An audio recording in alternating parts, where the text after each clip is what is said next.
Hello, my name is Ava Morrison, and this is Physics 1 Lab 1, Analysis of Constant Velocity Motion.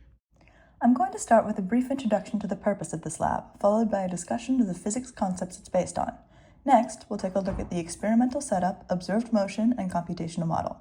Finally, we'll discuss results and address some additional questions about the lab. The purpose of this lab is to observe an object experiencing constant velocity motion, then develop a computational model based on Newton's first and second laws to determine if the observed motion is the same as what is expected. This lab is based on the fundamental principle that an object with constant velocity motion is experiencing zero net force, which we'll describe in more detail in a moment.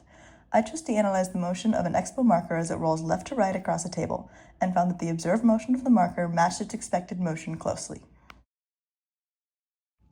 As mentioned, this lab is based on Newton's first and second laws, so it's important to understand these concepts before we move forward. Newton's first law states that an object in motion will stay in motion and an object at rest will stay at rest unless acted upon by another force. This also means that any object experiencing constant velocity motion, such as the one we'll observe in this lab, is experiencing zero net force. Newton's second law is sometimes referred to as the momentum principle, and it refers to the idea that net force is equal to the change in momentum over the change in time. From this relationship, we can derive two very important formulas that allow us to predict the position and velocity of an object at any given point in time, and we can base our computational model around these formulas.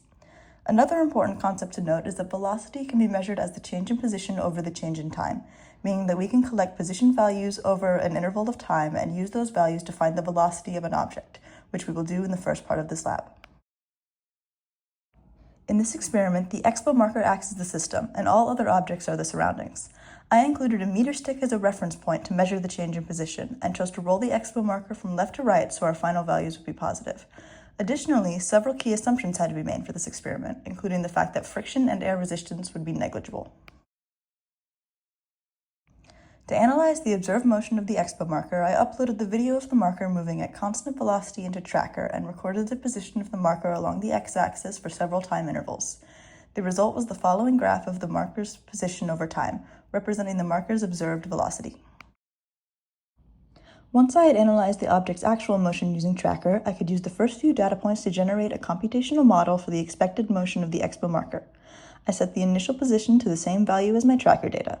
For initial velocity, I calculated the change in position over change in time for the first two data points from Tracker to get a final value of 0.91716.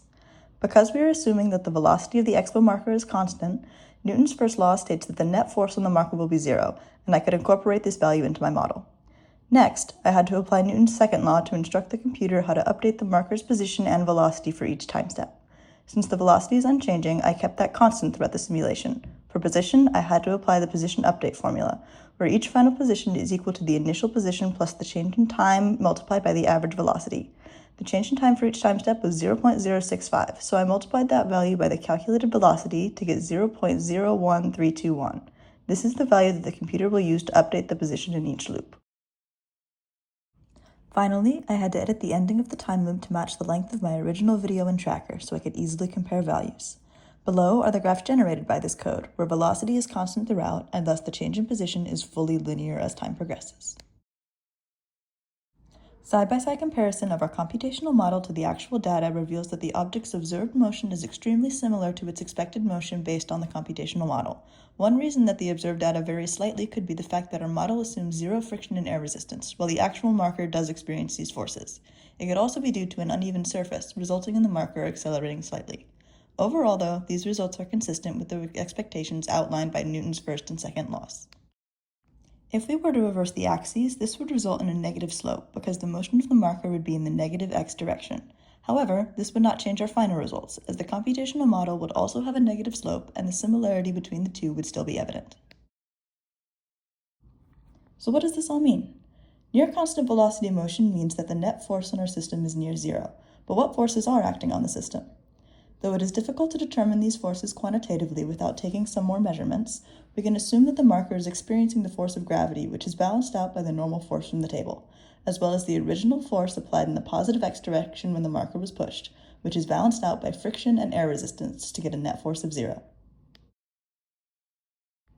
That's about all I have. Thanks for listening.